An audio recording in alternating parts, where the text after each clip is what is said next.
Hi, do you sometimes feel lost in your life? Or maybe you're just looking at your life experiences and you can't quite make sense. You get triggered by other people, you see certain challenges in your life, and you just really can't understand why you do the things you do and how can you change that. Or hold on, maybe you just assumed that relationships are just between people, like your friends, romance, family. Hi, my name is Coach Ted, and I am a neurotransformational coach and the founder of LearningPretzel.com. And in this episode, with my dear friend Meriam, we're going to dive into the subject of relationships and how can we explore and improve relationships with ourselves. Miriam, why don't you say hello to everyone? Hello, everyone. Thank you, Ted. It's such fun talking to you every time. My name is Meriam Boldewijn. I'm the author of Caregiver 2.0 From Burnout to Powerhouse, founder of MeriamBoldewijn.com, and the coach of the 6-week online course Caregiver 2.0. Whoop, whoop. Whoop, whoop. And welcome everybody who's tuning in, whether you're watching us or listening to us. This is episode number 4 of the Home of Growth. And today we're going to dive into the subject of relationships. And I think that it wouldn't be wise to start without clearing this assumption, right? That so many of us tend to jump into an assumption that relationship is with a human. But the truth is that relationship is how we relate to something, how we connect to it, like what's the connection line there, right? And yes, absolutely, we have relationships with humans, and there's a blood relations with your family, or there's just like an emotional relationships and all forms of different relationships with people. But there are also ways how we relate to our issues, to parts of our history, to some of our memories, to people, to experiences, to particular triggers. And it's important to highlight that how we relate to other things outside of us, whether it's people or whether it's experiences outside of us or inside of us, is directly impacting how we show up in life. Would you agree, Miriam?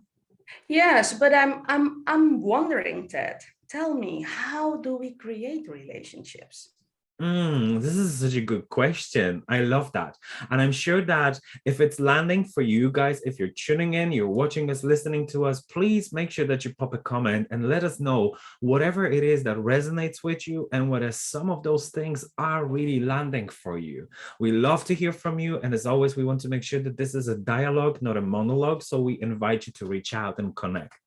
And coming back to your great question, how do we create relationships? I think it's really important to look at how we learn, right? There, on the contrary to a popular belief that we learn in a cognitive way, that we basically replicate behaviors, it is really important to break this down, that we actually learn emotionally much more powerfully than we learn through replication of a behavior. So let me put that in a context. If you are a young child, right? And whether you are kind of like a very, very young child, or whether you're an early teenager, or maybe even an early adolescent, the way we learn from our peers, from our family, from our guardians, from all of the people that have an influence and established position of authority in our life, we tune into their emotional relationship without being able to intellectually comprehend that. Yeah. And I'm sure that you can recall some form of an experiences where you ask somebody, hey, how is this happening? Like, how are you feeling? Right. And they told you one thing, but you could connect to a very different emotion underneath. Yeah. Can you go like Yeah. that? Yeah. Yeah. So as children, for example, right, like our parents don't want to worry us. So they said like, oh, no, don't worry. That's nothing. Right. But how many times have you heard nothing and deep down inside emotionally, you knew that was something underneath there, right? So it's important to understand that this is how we learn a lot of our stuff. And it doesn't matter what we tell ourselves, it doesn't matter what behaviors we try to replicate, especially if there is a challenging relationship and emotion inside of us. It's going to be very difficult to kind of like, replicate anything different.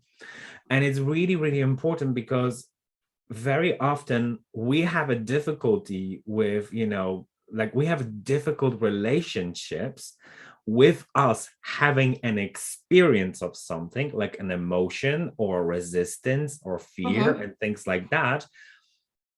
So we judge this experience. But what we don't realize is that a lot of those experiences are actually experiences and emotional relationships we have to something that have been donated in us from other people, right? So we learn them from our peers, we learn them from our family members, we learn them from community members and all of that. And that's how we acquired them. You know that a lot of things were modeled to you by adults in your life, right? People of some form of influence and authority.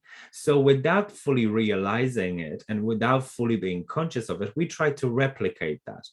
And I think that it's really important to approach that with a compassion that not everything we do and not every relationship we have in our life is actually a relationship that we have created, because some of them have been modeled for us. Some of them have been, donated to us and taught us by our peers, by our elders. And as we said earlier, and I think that the most important thing is to understand that a lot of relationships really run in our subconsciousness, right? It's on an unconscious level that we operate within them. So Sorry to interrupt you, Ted. You mentioned the word unconsciousness. How would you explain it for those of people in our audience who are like, oh my gosh, what is that talking about? What is unconsciousness? How would you I explain love that? that. Thank you for so much, Miriam, for pointing it out, because yeah, I remember when I was trying to familiarize myself with this unconscious and consciousness, and I was trying to discern like what's what and how does that actually work. It's so important to discern that, and thank you so much for bringing my attention to it. So before I answer this question, I will say this. The reason why I said unconsciousness is because until we bring those relationships into our consciousness, there's very little we can do. But what does that really mean? Bring them from unconsciousness to consciousness, right? So let me put it this way. When you have a judgment about yourself, right? So I'll go with an example about myself, right? For many years, I believed that I was undereducated. It doesn't matter the fact that I have 9 diplomas, I have degrees and all of those things. It really didn't matter. I was completely convinced that I was undereducated. So here's the thing. Your conscious mind says it, and conscious mind is the one that hears it and feels pain. Ooh. That is the easiest way that I can explain unconsciousness. It's part of us that is very much alive and very much functioning and very much influential in our life, but we're just not aware of it. And the reason why unconsciousness and subconsciousness exist is because when we go through life, right, and we learn new things, you know how exhausting it is to pay conscious attention to things, right?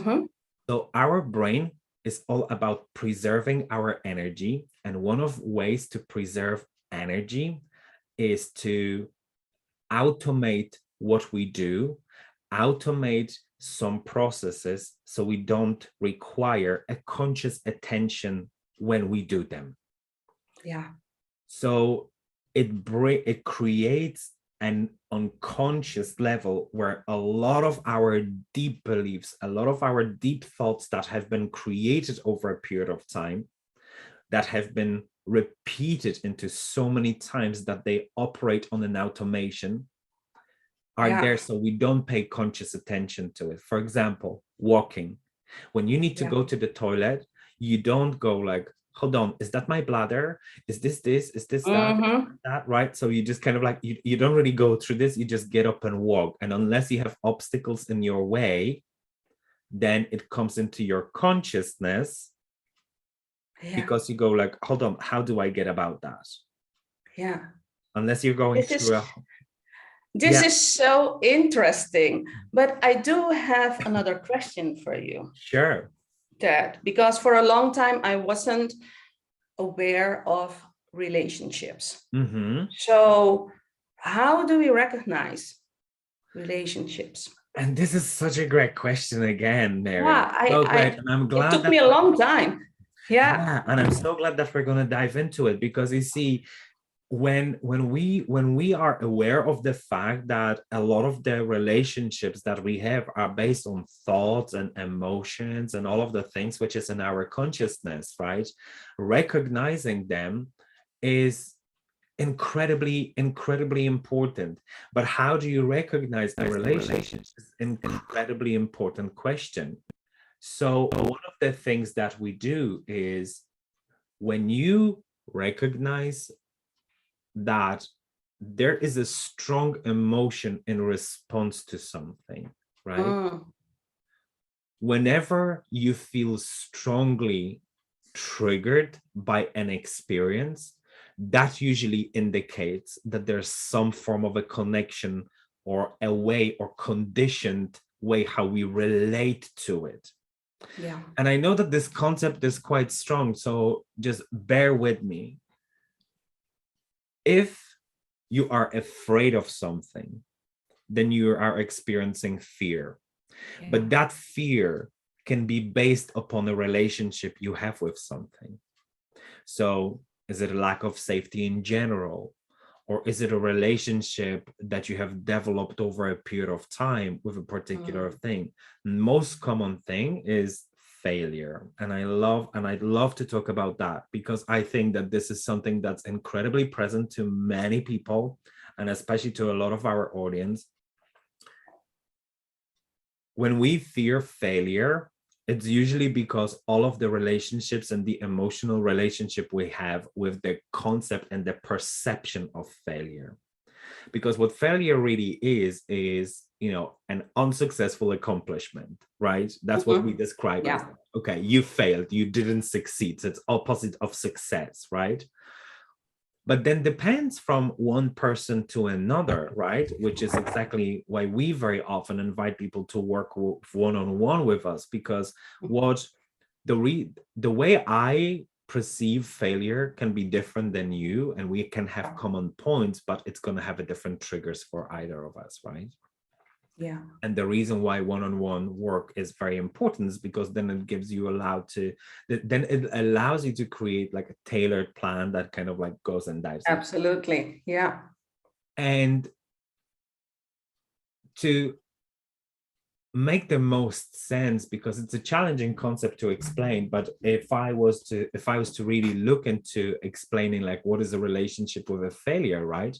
Like if you have all of this programming that when you don't succeed, right? And whether you call it failure or not, because we can have different definitions as well of things.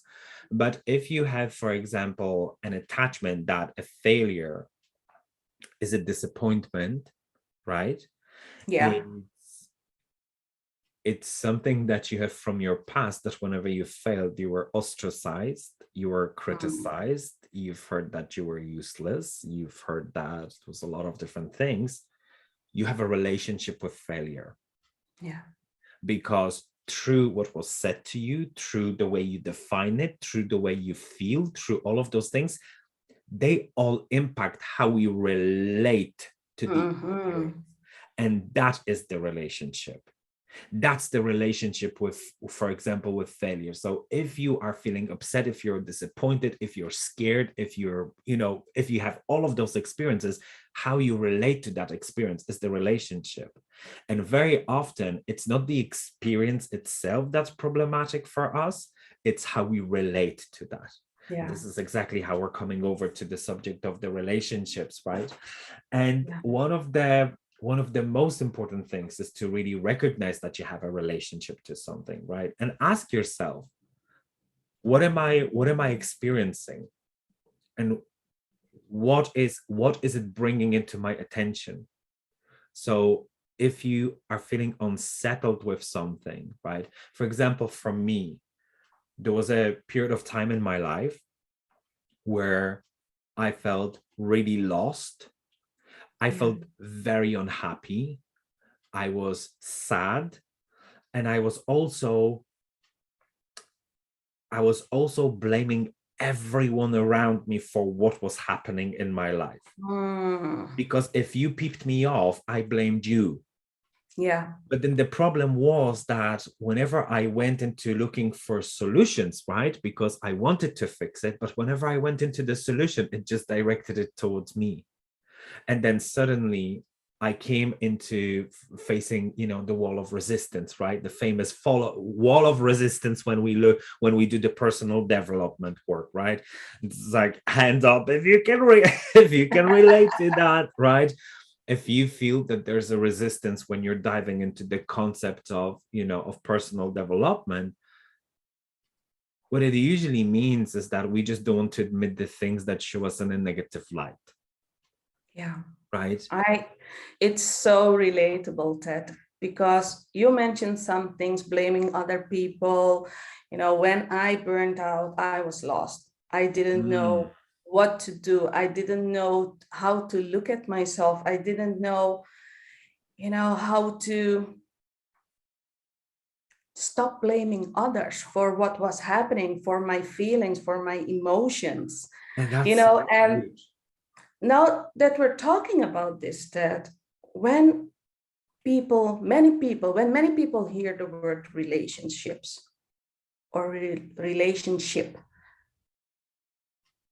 they rarely think about the relationship with themselves. Mm. One of the And things that I think it's important to acknowledge in this is when we try to recognize a relationship, right, which is outside, which is not connected, which is not connected with the outside world. It's not down with the person, it's not down with the experience, it's inside of you. It's how you relate to it, right? Mhm. It's absolutely crucial when you're trying to, explore those relationships, to really dive into it and see that you have needs Yeah.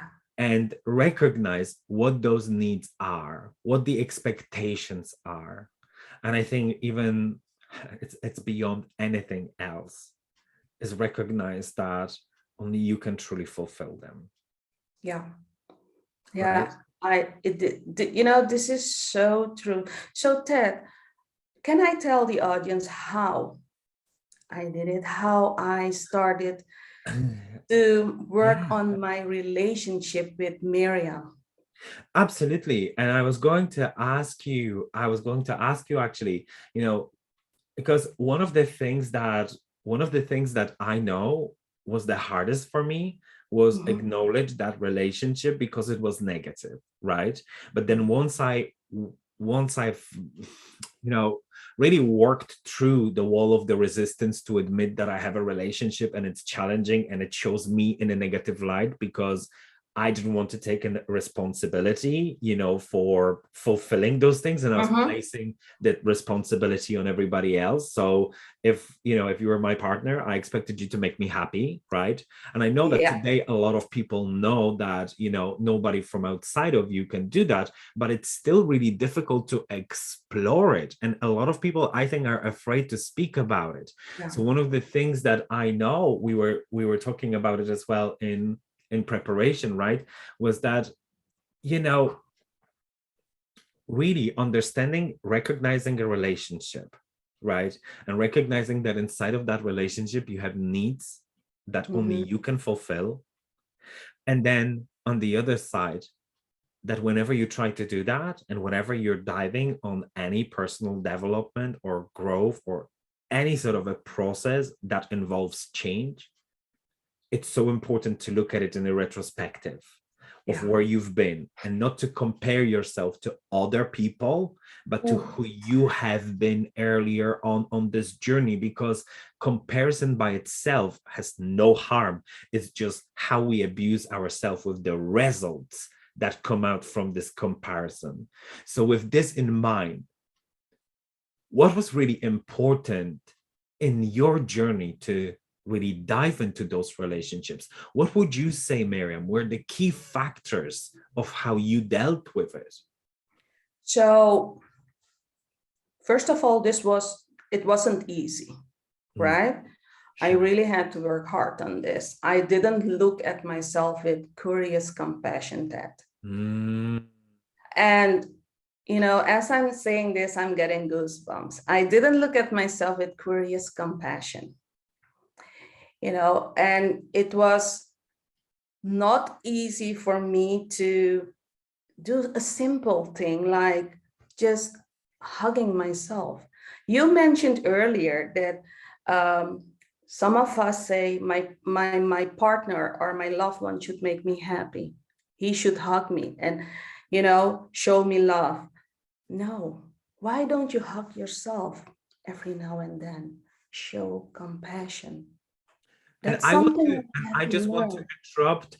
I just want to interrupt for a second, because I think it's really important to say that in here. What we're trying to say in here is, by fulfilling our own needs, is not to say that support network and those people who are meaningful to us can't support us on the way. What we're trying to say is that no one will ever be able to fulfill your needs. They can enhance the fulfillment, but they can't fulfill that for you. And sometimes, yes, when we feel like, it's challenging, that hug can be really, really, beneficial to us. But what really happens is that through that, we channel their energy to fill Yes. that ourselves, right? Yeah, Sorry, yeah, carry on, Miriam. absolutely.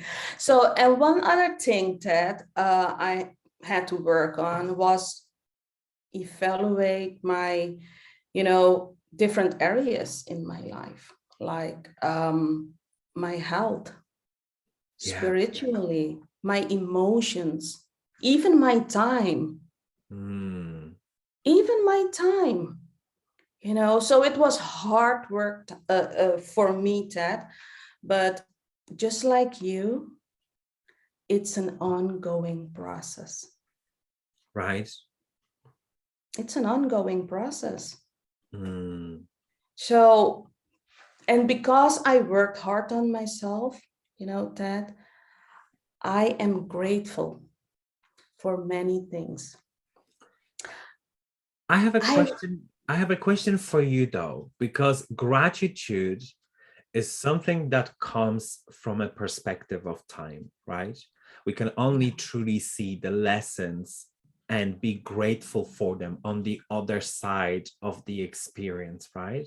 Mhm. And I know that for me, recognizing the relationships and working through the relationships was also a process. And not every single relationship that I was working on was difficult, but there were Mhm. some that were really much harder because they involved some other things to process through.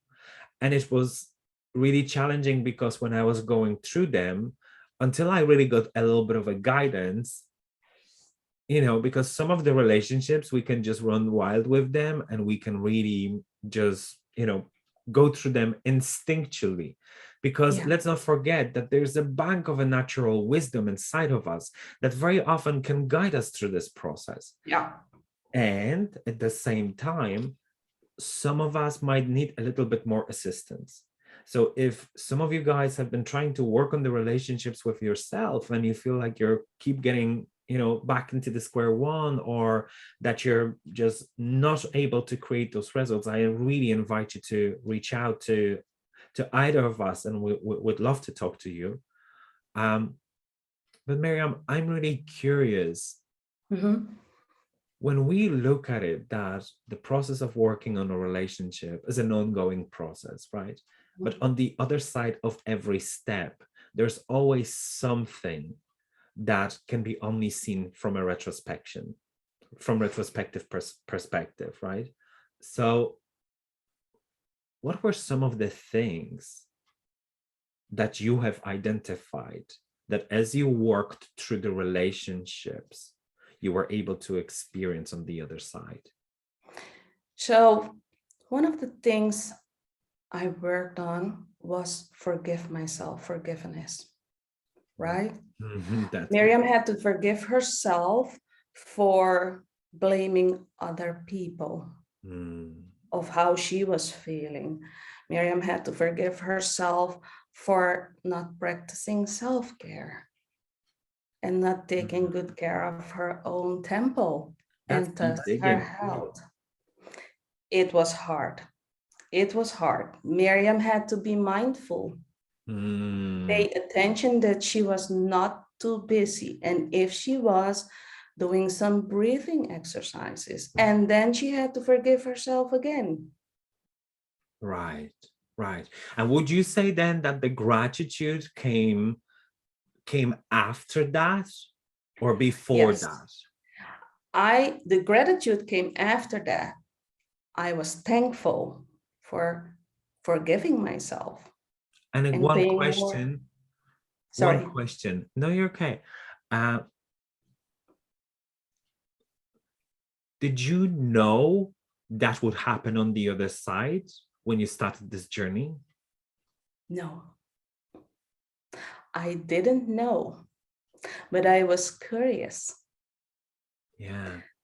You know, there was a time in my life when I burned out, that, you know, right? Right, I know, yeah. And I knew there was light at the end of the tunnel, but it was so difficult. We have talked about this in our earlier episodes. So if you haven't watched it, I recommend that you watch that episode. So even though I knew, sorry, but I didn't know what the result would be. Yeah. And I think it's so powerful. It's so powerful to acknowledge that, you know, things will manifest in your life in different ways.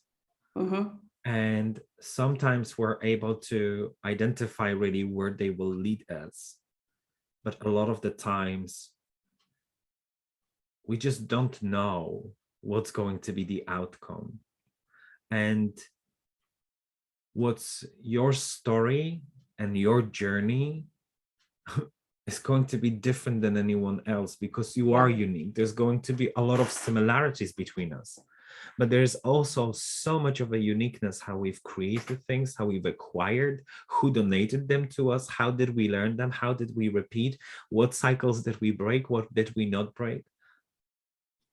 So Meriam, as we wrap this episode and we look into relationships as much as with other people and ourselves, if you were to share one perspective or some wisdom with our listeners and our viewers, what would you share with them? You know, that we've talked about how hard it can be, you know, but you can get there. Try to meet yourself where you're at and start where you are. And we haven't talked about habits, but if your plan is to try new habits, right? Make sure that you try 1 or 2 new habits. Make it manageable for you. And improve the relationship with yourself.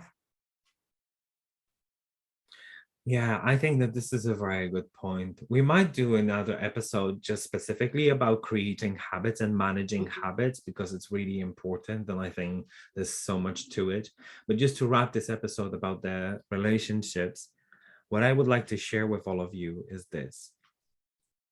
The world you're experiencing is very often a reflection of you. It works like a mirror. And why would anybody look into working on the relationships, deep, uncomfortable sometimes, relationship with ourselves? It's because when we start working on ourselves, we don't need other people to change. We're just able to create boundaries, and we're able to show up inside of those relationships with other people and with ourselves inside of the situations and create a change through that. You really don't need to control the world around you. And that was one of the most relieving part that came from me through my transformational process. That as I was willing to work on myself and stop trying to control everyone around me, this is where I was able to show up in integrity with myself, experiencing peace, experiencing calmness. It doesn't mean that I was never nervous again. I was very much. But when I started working on myself, suddenly all of my relationships and all of the relationships with situations, with challenges, with history, with other people started to improve. So with that in mind, we want to thank you so much for taking your time and tuning in with us. And we already look forward to another next episode of Home of Growth, where, well, I suppose you have to follow us up and subscribe to the channel to find out what's going to be the subject of the next episode. Thank you so much. Look after yourself and be kind to one another. Bye-bye. Thank you. Bye-bye.